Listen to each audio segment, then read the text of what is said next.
Hi, Janelle here with Sheep Hill Herbs. Welcome to my channel. Welcome to another video. This video is an interview video, and you'll notice that my lighting and the background not as nice as when I use my phone, and I can do all kinds of clips and put things together. However, I'm really grateful for Zoom and being able to meet and talk to different healers and herbalists all over the country and outside of the country. I've been having a wonderful time meeting and talking to such creative, either artistic or women who have just like a gift for healing, whether it be with plants or other natural ways.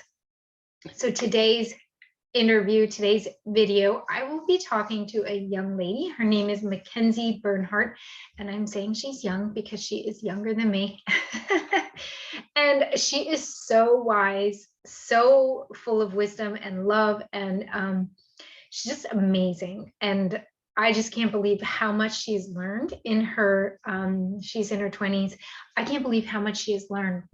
Oftentimes, though, great healers have learned a lot through going through very difficult trials. And I know she has had hers, especially with her own health journey. So hopefully we'll get to find out more about that today. And she's also, actually, I want to go through her bio that she gave to me for you, but I did want to say she's super cool. She's amazing, very gifted healer, and she's in her flow right now. So Mackenzie Bernhardt is a Theta healing practitioner, which truly, I'm going to have her explain that in more detail. Psychic intuitive and interfaith seminarian. From a young age, she has felt a strong connection to the divine, which she often sought through nature. In undergrad at Western Washington University, she studied recreation, education, and anthropology in pursuit of systems and cultures that cultivated thriving spirits. So we have that in common. I was an anthropology major, so when I saw that in her bio, when I found her, I'm like, oh, like, you know, kindred spirits, like-minded. Her own journey of healing through injury, disease, and emotional trauma led her to supporting others in similar experiences through the languages she speaks best: energy work and spirituality. So she wrote up that little bio, and it's just so beautifully written. I don't think I could summarize it any better myself. So she's going to join this meeting in just a moment, and I'm really excited to talk with her. So hang tight.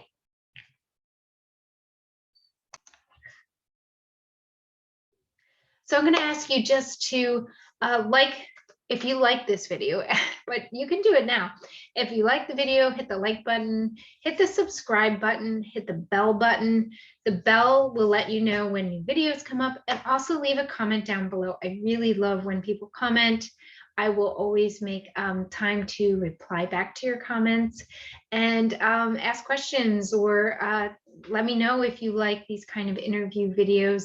I've been doing a lot lately. I probably will cut them back to maybe one a month, but I got super excited and just kept doing them. So we're gonna meet with Mackenzie in just a second. Okay. So Mackenzie is here with us right now. Hi, Mackenzie. I'm so happy to be sitting down finally to talk with you. I hope you're well. Yeah, hello. I'm so glad to be here. Thank you for having me.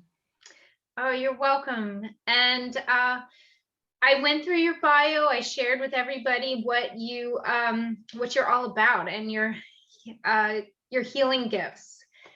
I would love if you could share with us some of your story. I'm sure it's a very long story of your physical healing that you went through. You say you had your own emotional trauma and different, I guess, body illness or unwellness that you had to go through. So can you share that with us, Mackenzie? Yeah, absolutely. Yeah, so as far as emotional trauma, that's really me speaking into my childhood, growing up as a very sensitive, little child in a family that didn't really know what to do with that. And Mhm. through that experience, developed some insecure attachment. And as I got older, that started manifesting physically for me. I probably had my first chronic symptoms when I was about 15. It was this Mm. rash that began developing on my elbow, and then it hit a head in my early 20s when I just started realizing my body doesn't feel right. Mm. I feel drained and tired all the time, and I'm not digesting well, and I have Mm. anxiety persistently. Yeah. I just started connecting some dots that that wasn't like how the rest of the world was living, even though so many of us experience that. And so it just started this unraveling process. Simultaneously was experiencing a spiritual awakening. So I was really threading my understandings through the lens of spirituality. And Mm. my cousin had been diagnosed with MS at the same time. And so I was watching her journey of healing unfolding through past life regression therapy. And I eventually got tested and was diagnosed with celiac disease. And Mm. that manifested all sorts of wild ways in the body. But yeah. I understand that. I am not diagnosed celiac, but I have, that's my guess. That's my, interpretation from everything that I went through physically. And so I guess I would love if you could maybe share a teeny bit about like how you feel now. So you said you Yeah. had anxiety and these different things. Like, explain what really lifted that veil so that you could be feeling the way you should be feeling. Like, please go a little bit more into that. Yeah, sure. Well, I'll say that every day I say my gratitude for how far I've come. I feel Mm. like it's always going to be a process of me relating to the dis-ease in my body, Mm. but as far as experiencing crippling anxiety, it's just not a part of my experience anymore. I simply feel a lot more grounded and secure and centered in who I am. And that translates into my body with a Mm. sense of more peace and just, yeah, like overall wellness and vitality in my body. Symptoms will still speak up from time to time. And that's a good cue for me that I'm a little off balance or out of harmony. And then I use all the tools that helped me get to where I am to try and attempt to find that harmony again. And the things that have helped me get to this place range all the way from talk therapy to naturopathy to energy work, theta healing, like I practice now, EFT, which is emotional freedom technique tapping, Mm. um, and my own practice of meditation and qigong and yoga throughout time have helped me find this Mm. better balance of wellness within myself. And there's so many things that I don't experience anymore. My digestion is so much stronger. Mm. Yeah, many symptoms have subsided, and some I'm still really working with to understand. So it's such a journey, really. Yeah, that's so true because I definitely feel like I haven't arrived, but I have made huge steps and definitely improved so much from when I started my journey. Um, I feel like for me, the pivotal point was having a spiritual awakening as well. So I kind of feel like I was in in the dark, and I hear a lot of what you're saying about like your intuition, and you were noticing things about yourself. And oftentimes, like when I'm working with people, if they don't have that awakening, they really cannot see the connections. And I know my own personal spiritual awakening was very significant and it was so memorable. Would you mind just sharing Mhm. that before I ask you to talk about theta healing? Yeah, I would love to. This is my favorite topic of all time. Mhm. My spiritual awakening, from an early age, I had spirituality and religion around me in my Mhm. extended family. And whenever I had the chance to be in a church and sit under stained glass and hear hear the religion and spirituality spoken around me, something in my heart really lit up. And so I always knew that it was a calling of mine to understand and to know and to question. But it was really in my early 20s again, when my body started acting up, that I started having dots connect in my mind. I Mm. actually attribute it to reading Kurt Vonnegut, which is really silly. I don't know if you've heard of him, but No, that's not, yeah, because mine came from Orson Scott Card, his books, okay, My cool, Awakening. right. So Yes, it's I like totally I feel get like that. spirit will just try. Yeah, spirit will try to find any way to get the messages to us. And that's what I was open to at the time. And there was this image of a snake eating its tail. And I was an avid journaler. And I just started journaling all of the concepts that were coming to mind. Later that summer, I studied abroad in northern India in a Buddhist community and found that I had been journaling on Buddhist concepts that I had never actually heard of before and Oh, that were wow. just coming to me. And Mm. so that for me was a huge opening of spirit is so real. And this, Mm. what I like to just call magic, is so real, just the way the universe falls into place. And so that was really the beginning of it. And since then, exploring spirituality and energy work has been the thing that lights me up most. And I have to say that journey my cousin was going through simultaneously is what opened me up to energy work. I started working Mm. with her past life regression therapist and understanding sort of the psychic realm. And then I got to Mm. study a Celtic spirituality and herbalism course, and I got to dive into some psychic training and really learn how to develop skills to interpret spirit and connect with spirit individually, independently. Well, that is an area that I feel like I'm very new to, and I spent a lot of time with the plants and nature, and being an artist, like using my creativity and working with art materials for healing. So I'd really love to know more about the theta healing that you do. And I mean, your other little descriptions, the psychic intuitive aspect, I'd like to know more. And also, I mean, you have told me you're doing the interfaith seminarian study, and I guess you could briefly touch on that, but first start with the theta healing and then the intuitive aspect for us. Okay, great. Mm. So, yeah, theta healing found me. I had done a few rounds of psychic intuitive study and practice up in Seattle at a place called Psychic Awakenings, where they really gave me a solid foundation for tapping into that intuitive psychic ability. And then I was looking for really a formation that I could offer those things through, some sort of format that I felt could guide me in providing healing services for folks. And I, on my journey, had been really touched by things like muscle testing and the recognition of the soul and spirit.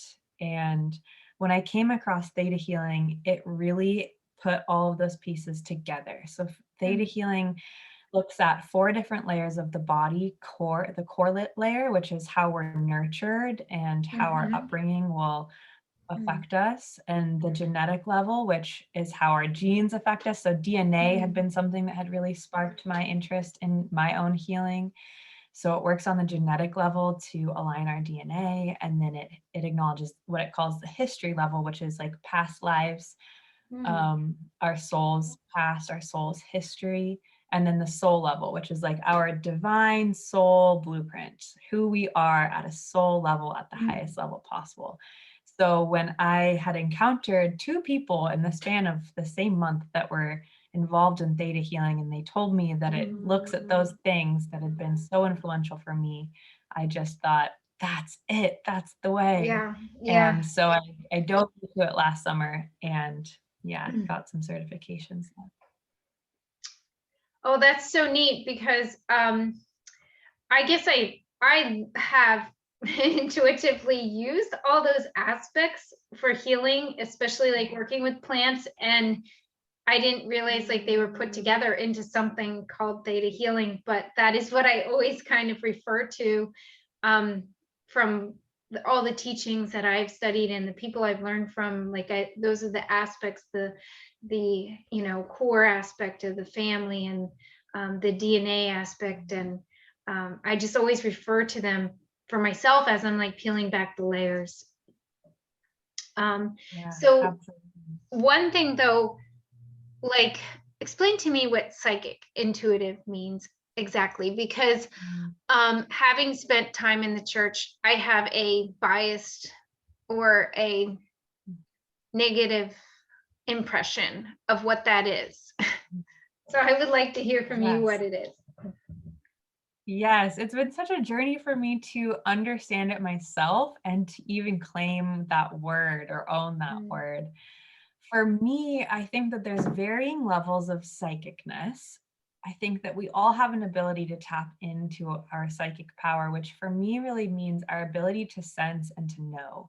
And there's so many different ways to sense and to know. Some people see, some people hear, some people feel, some people are prophetic where they just know. And when I define it for myself, psychic intuition is my ability or anyone's ability to connect directly to spirit and be shown what is needed to be seen or felt in reference to a question or an Yeah. experience or an intention. If you could describe that in church language, how would you, or what words would you use? Mhm. I have something coming to mind, but I want Oh, to what know an what you would say. Yeah, well, I know in the church, like the concept of Holy Spirit Yeah. is accepted. And for me, it's the ability to hear the Holy Spirit. So Yeah. that's how I would explain it in church terms. It's quite simple, really. It's the Holy Spirit is ever present, and the psychic intuition is an ability to hear that. Um, that's exactly what I was thinking right away. But I just wonder why words, when you say a different word, the meaning is lost, and why that word means it's bad now or not accepted by certain circles. I don't know if you want to answer that or not, but I'm just thinking it out loud. It really is an interesting thing that happens, and I think it depends on the culture that we're a part of. I think that the church perhaps has its own reasons, and different churches and congregations have their own reasons for perhaps suppressing that ability or judging that ability.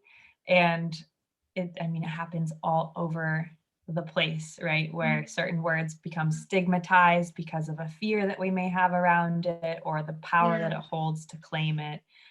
Yeah. Well, Mackenzie, I really appreciate everything you've shared with me tonight, and I'll be sharing this on YouTube. What do you have offering right now? I mean, I've been on your website. I know your different courses, but explain that, because you'll do it better than I can.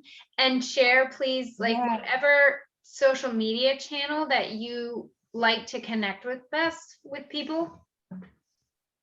Okay, great. Right now I'm offering theta healing sessions one-on-one. So there's different selections you can choose from to experience that with me.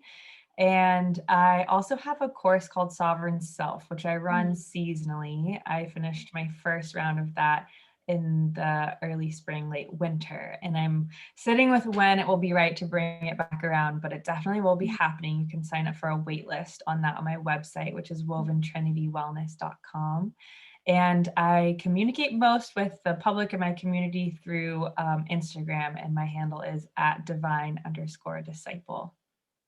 Okay. And in my course of Sovereign Self is an opportunity to really understand how we run our energy in order to feel very centered and empowered in ourselves, particularly if we feel like we are very sensitive or empathetic. And feel empowered in that rather than drained or confused by that. Yeah. I was very interested in your course. I read the description. I'm like, that sounds like it's perfect for me. And I haven't seen anything quite like that. Did you create that yourself? Did you come up with that idea? I did come up with that idea. I'm a part of a women's circle that is really centered in spirituality, and we really sit with the notion of sovereignty a lot. It's been really empowering for me to understand that concept. And then it dawned on me through my psychic training and what I know through Theta healing. I have all these tools that help me facilitate my sovereignty. And so the course is born from all of that, piecing those things together. Oh, awesome. Well, thank you so much, Mackenzie. I really enjoyed sitting with you tonight.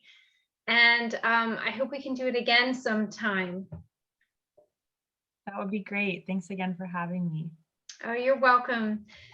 So if you enjoyed this video, please leave a comment down below, and I will have Mackenzie's website as the very first link in the description, so you can go to her website and connect with her. So thank you, and come again. Thank you.